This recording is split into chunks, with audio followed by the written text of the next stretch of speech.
The auto flag came in at 0347 station time, while I was drinking cold coffee and watching the brown dwarf go through its slow, indifferent rotation below the platform. Arvith 9 had been logging signals for 340 years. In all that time, the station had flagged exactly 11 Priority 1 events, 9 of them false positives, 1 a genuine navigational emergency that resolved before Earth's nearest vessel could respond, and 1 a mystery signal that turned out to be a malfunctioning Torothai with a buoy cycling through its emergency subroutines. The station flagged them all the same way: a soft chime, a yellow cursor blinking in the upper left corner of the main console, and a brief text summary waiting for the duty operator to review. I was the duty operator. I had been the duty operator at Arvith 9 for 11 years. I had seen 8 false positives and the weather buoy. I had not been on shift for the genuine navigational emergency, which my predecessor Dora Feld handled by forwarding the signal to Earth's Regional Coordination Office and going back to sleep. I set down my coffee and read the summary. Priority 1. Civilian hostages. Coordinates attached: a set of planetary approach vectors that the station's navigation suite placed firmly in Vethani sovereign space, approximately 6 light hours from the Vethani Council's primary chamber station. Signal compression: tight band, encrypted, directional. Decoded content: a demand, issued by a party the station's translation suite logged as the Vethani Commercial Syndicate, addressed to the Vethani Council, requiring the release of impounded trade licenses within 48 hours, or the syndicate would begin executing the 312 civilian Vethani nationals it was holding aboard a seized freighter in the outer belt. The station had decoded this in full. The station had then compared the signal's compression codec against its own index of known emergency cadences. The index dated from the station's original installation, 340 years ago, when Earth's pre-diaspora emergency communication standards were still the only standards the index knew. The Vethani tight band compression codec, as it happened, matched Earth's pre-diaspora Priority 1 cadence to within 0.4%. The station had flagged it accordingly. I read the summary twice. Then I read it a third time, because 11 years at Arvith 9 had made me careful if nothing else. The signal was not, technically speaking, addressed to Earth. It was not addressed to anyone at Arvith 9. It was addressed to the Vethani Council, encrypted in a codec the Vethani presumably shared with the syndicate, and the only reason Arvith 9 had it at all was that the station's passive scanner array had been logging every transmission within its range for 340 years, and the Vethani encryption, while good, was not designed to defeat a passive array that had been accumulating pattern recognition data since before the Vethani syndicate existed. None of that changed what the auto flag said. Priority 1. Civilian hostages. Coordinates attached. I pulled up the standing protocols for Priority 1 events and found what I already knew was there. Protocol 14, Mutual Aid Response, Active Hostage Situation, Civilian Population, Foreign Sovereign Space. Forward to Earth Regional Command. Attach coordinates. Await acknowledgement. Under Protocol 14, the Regional Command Authority could exercise its discretion. It could assess the situation, consult with the relevant parties, verify that the signal was genuine and that Earth's response was appropriate, and then decide what, if anything, to do. Protocol 14 had been written in a quieter era, when Earth's regional commands had the staff and the time to exercise that discretion carefully. I forwarded the signal to Earth Regional Command, Sector 9, attached the coordinates, flagged at Priority 1 per the auto-classification, and wrote a 3-line note at the bottom of the notification. Signal origin appears to be a third-party demand addressed to Vethani Council, not a direct call for Earth assistance. Recommend verification before response. Then I sent it, because that was the protocol, and poured myself a fresh coffee, and went back to watching the brown dwarf. I was not on shift when Regional Command received the notification. Regional Command, Sector 9, was running on a reduced overnight roster, 4 people covering 6 stations. The officer who received my forwarded flag was a junior lieutenant named Verison, 26 years old, 7 months into her first posting. She read Priority 1, Civilian Hostages, Coordinates Attached, and she read Recommend Verification before response, and she did what any reasonable junior officer would do when facing a Priority 1 event outside her authority. She escalated immediately to her supervisor, who escalated to his, who looked at Priority 1, Civilian Hostages, 312 civilians, and triggered Protocol 14's automatic response authorization. Protocol 14, once triggered at the command level, did not wait for further review. It had not been designed to wait. It had been designed for speed, because in a genuine hostage situation, speed was survival. The automated response package went out to the nearest available vessels within minutes of the authorization. The patrol warship vested interest, the escort carrier measured response, the fast frigate clause 40, and the negotiation tender long patience. 4 vessels. 1,140 crew between them.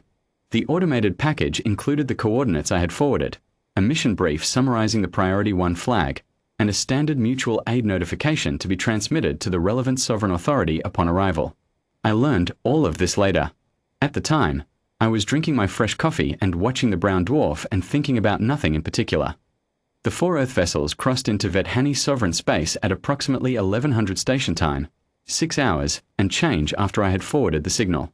They arrived at the coordinates I had provided, the outer belt of the Vethani system, 6 light hours from the council chamber, and found exactly what the decoded signal had described: a seized Vethani freighter, Orvitha's Promise, surrounded by 8 Vethani syndicate enforcement vessels, with 312 Vethani nationals aboard. The vested interest transmitted the standard mutual aid notification to the Vethani Council's emergency frequency. The notification informed the Council that Earth had received their distress call and had dispatched a mutual aid response per Protocol 14. It expressed Earth's concern for the safety of the civilian hostages. It noted that the negotiation tender long patience was standing by to assist with any diplomatic resolution the Council wished to pursue, and that the patrol warship and escort carrier were positioned to ensure the safety of the freighter and its passengers while negotiations proceeded. The Vethani Council received this notification at 11:08 station time. At 11:09, Council Delegate Orvesh Dahl, the Council's senior liaison for interspecies emergency coordination, opened a direct channel to Vethani and asked, in language that was very precise and very controlled, what exactly Earth believed it was doing in Vethani sovereign space. I was back on shift by then. I took the call. Delegate Dahl was a senior Vethani official, which meant she had been navigating interspecies bureaucracy for long enough to have developed a particular quality of patience, the kind that is not really patience at all, but rather the practice discipline of a person who has learned to express extreme feelings in extremely measured language. She informed me that the Vethani Council had not contacted Earth. She informed me that the signal Earth had apparently received was a Vethani syndicate communication addressed to the Vethani Council and had nothing whatsoever to do with Earth. She informed me that Earth's vessels were currently parked in Vethani sovereign space without invitation, authorization, or notice, and that this constituted a violation of no fewer than 4 standing interspecies agreements, which she was in a position to enumerate if I wished. I told her I wished, and I took notes, because I was going to need them for the incident report. She enumerated them. There were indeed 4. I noted all of them. Then I pulled up the original auto flag on my console and I looked at it again, the codec match, the Priority 1 classification, my 3-line note recommending verification, the Protocol 14 trigger, and I said, Delegate Dahl, I need to ask you one question before I can properly log this incident. She said I could ask. I said, what is the current status of the 312 Vethani nationals aboard the freighter Orvitha's Promise? There was a pause. It was a short pause, but it was the kind of short pause that contains a great deal of information. Delegate Dahl said, the Vethani enforcement vessels withdrew from the outer belt at approximately 11:06 station time. I said, that would be roughly 5 minutes after Earth's vessels arrived at the coordinates. Another pause. That is correct. I said, and the hostages? The Orvitha's Promise is currently under Vethani Council escort. All 312 nationals are unharmed. I wrote that down. Then I said, Delegate Dahl, I want to be transparent with you about what happened on our end, because I think you deserve a clear account.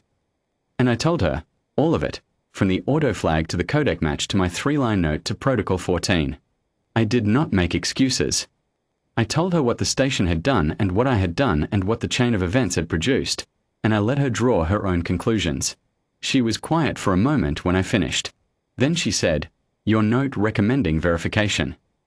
Yes. It was attached to the same notification that triggered the automatic response. Yes. Another pause. Longer this time. I see. I said, Earth Regional Command will be issuing a formal apology to the Vethani Council within the hour. I expect it will be thorough. I had already sent a message to Regional Command flagging the situation, and the response I had received suggested that the word thorough was something of an understatement. The phrase unprecedented in Sector 9 operational history had appeared twice. Delegate Dahl said she would receive the apology and transmit it to the full Council for review. She said the Council would be filing a formal protest regarding the unauthorized entry into sovereign space, and that she expected Earth's response to the protest to acknowledge all 4 of the standing agreements I had noted. I told her it would.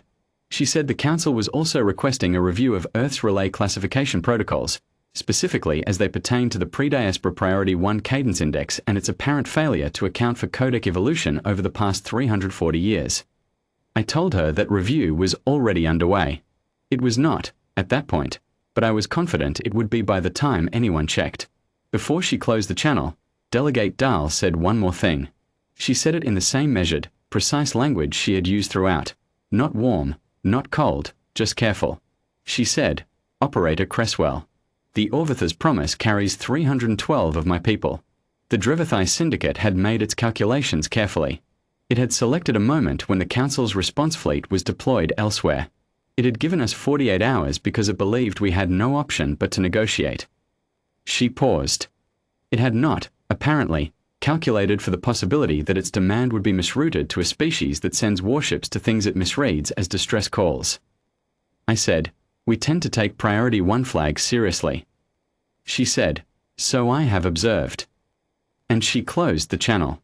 I sat with that for a while. Then I opened the incident report and began to fill it in. The formal apology from Earth Regional Command arrived at the Vethani Council chamber at 12:14 station time. It ran to 9 paragraphs. It acknowledged the unauthorized entry. It acknowledged all 4 standing agreements, by name and article number. It expressed Earth's sincere regret for the confusion, attributed the situation to a classification error in a relay station's legacy codec index, and committed to a full protocol review. It also noted, in paragraph 7, that the negotiation tender long patients had left a standard humanitarian supply packet aboard the Orvitha's promise before withdrawing, medical supplies, emergency rations, a water reclamation unit, per the vessel's standard operating procedure for mutual aid responses involving civilian rescues. The Vethani Council's formal protest arrived at Regional Command at 15:31 station time. It was 11 paragraphs and cited all 4 agreements in greater detail than Earth's apology had managed. It was, by the standards of interstellar diplomatic correspondence, a very good protest. Clean, precise, thorough. Both documents were entered into the interstellar public record. The Vethani syndicate did not file anything. The Vethani syndicate was, as best I could determine from the traffic logs in the days that followed, very quiet. 8 enforcement vessels had retreated from an outer belt at the approach of 4 Earth ships they had not expected and had not been warned about. Ships that had arrived, from the syndicate's perspective, impossibly fast, impossibly precisely, in direct response to a communication the syndicate had believed was private. The syndicate did not know about the codec match. The syndicate did not know about the pre-diaspora Priority 1 Cadence Index or the 340-year-old relay platform watching everything within its range. The syndicate knew only that it had sent an encrypted demand to the Vethani Council, and Earth had shown up. I thought about that, sometimes, in the weeks after the incident. About what the syndicate must have believed in that moment, what conclusion it must have drawn about Earth's reach, Earth's awareness, Earth's speed. About the version of events it was carrying away from the outer belt, a version that had nothing to do with a legacy codec index and a junior lieutenant at an overnight desk and an old relay platform that had been quietly listening to everything for 340 years. I did not correct the record. That was not my job. My job was the incident report, which I finished and filed at 16:47 station time. Incident classification, relay misroute, Priority 1 auto flag, codec anomaly, Protocol 14 trigger, unintended. Outcome, hostage situation resolved, all civilians unharmed. Actions required, codec index review, Protocol 14 authorization threshold review, formal apology transmitted, formal protest received. At the bottom of the report, in the field marked additional operator notes, I wrote the following. Signal was not addressed to Earth. Protocol was followed per standing procedure. Recommend verification step be inserted between autoflag and Protocol 14 authorization at command level. Note attached to original notification was not acted upon. See attached for full communication log. Then I marked the report filed, locked the console, poured the last of the coffee, and went to watch the brown dwarf for a while. It was still there. Still rotating. Still indifferent. Vethani logged a new signal at 0214 the following morning. A Vethani navigational beacon running a routine position check. The station classified it correctly, filed it under non-emergency traffic, and did not wake me. Some weeks later, I received a memo from Regional Command. It was 2 paragraphs. The first paragraph noted that my forwarding of the Priority 1 auto flag had been in strict compliance with standing protocol, and that no disciplinary action was warranted. The second paragraph noted that my failure to more forcefully escalate the verification recommendation prior to Protocol 14 authorization had contributed to an outcome that, while resolved favorably, had created significant diplomatic complexity, and that I should consider this a formal notation in my service record. I read both paragraphs twice. Then I filed the memo, poured a fresh coffee, and went back to the console.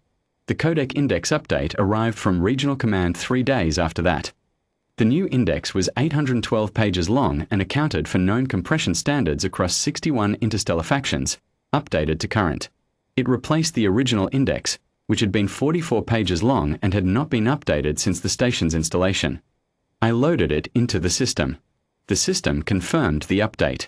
The soft chime ran once, briefly, and the yellow cursor blinked, and then the console returned to its normal standby display: green, steady, quiet. 340 years of listening, and one night that nobody will entirely forget. That seemed about right to me.